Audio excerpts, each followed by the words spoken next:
tinanong namin kanina, tinanong ko coach to coach kung ano ba. Sabi nila wala naman daw. Walang weights na na nilagay sa mga players. So, Normal lang daw. Laki po yun sa Agusan. Agusan.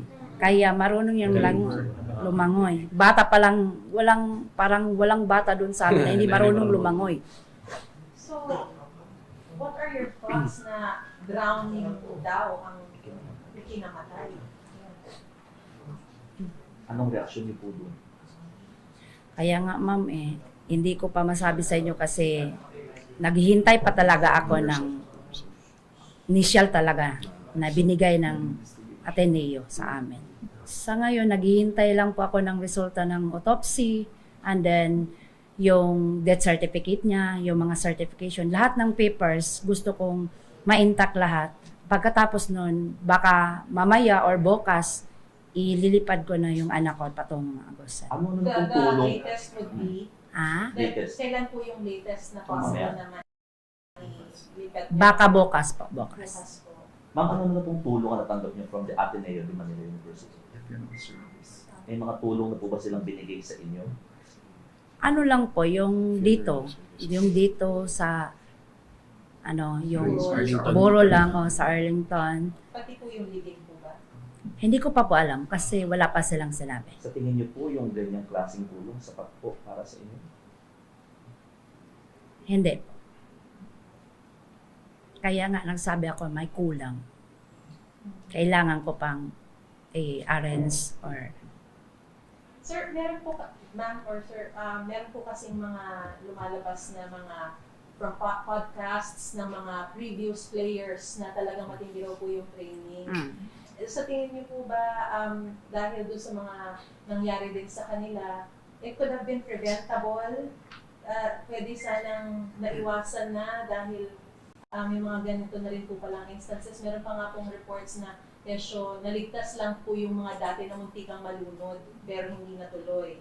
So, ano po yung reaction niyo doon sa mga mismong mga nag-undergo ng ganong training? tinanong po namin sila kanina na mayroong mga social media na ganyan. Ba't nyo pa tinuloy na dati mayroon na pala? And then, sabi nila, nag-start na yun yung 2017, 2007. 2017. And then, yun ginagawa nila doon. Pero, pag tanong ko ulit, wala na silang salita. Ba't sila nabalik doon? Yung explanation po nila is, tama po na since 2017, nandun na sila sa Baler.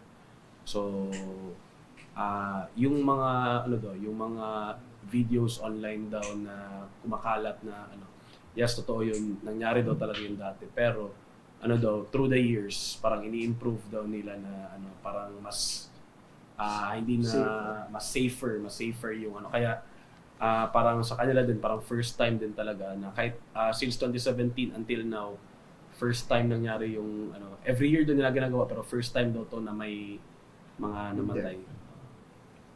Tayo pa din po ba kayong hinandin ng maikling kahit na statement lang po dito sa nangyayari? You've been very silent.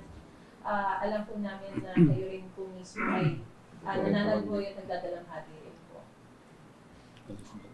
Ayaw daw niya salita.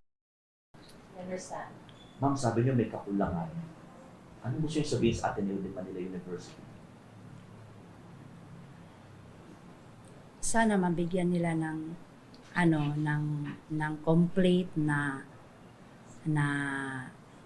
sa akin yung lahat na tinanong ko sa kanila ma-clear talaga, masagot talaga nila. Yan. Ma'am, na-explain din po ba na parang kayo kinailangan niyo pa po atang lumapit sa LGU para lang makalipad dito? Parang na-explain din po ba ng Ateneo kung ba't hindi kayo agad din napuntahan, nadala dito? Kaya nga yun, sabi ko, yun, isa na yun na may kulang. May kulang sa nila. Kasi hindi nila ako tinawagan, hindi sila nag-contact sa akin mula nung namatay yung anak ko. Hinintay pa talaga nila na kanina pa nasagot yung ano. Kaya yung governor doon sa amin, siya na sa amin bigay ng tulong para makapunta ako dito.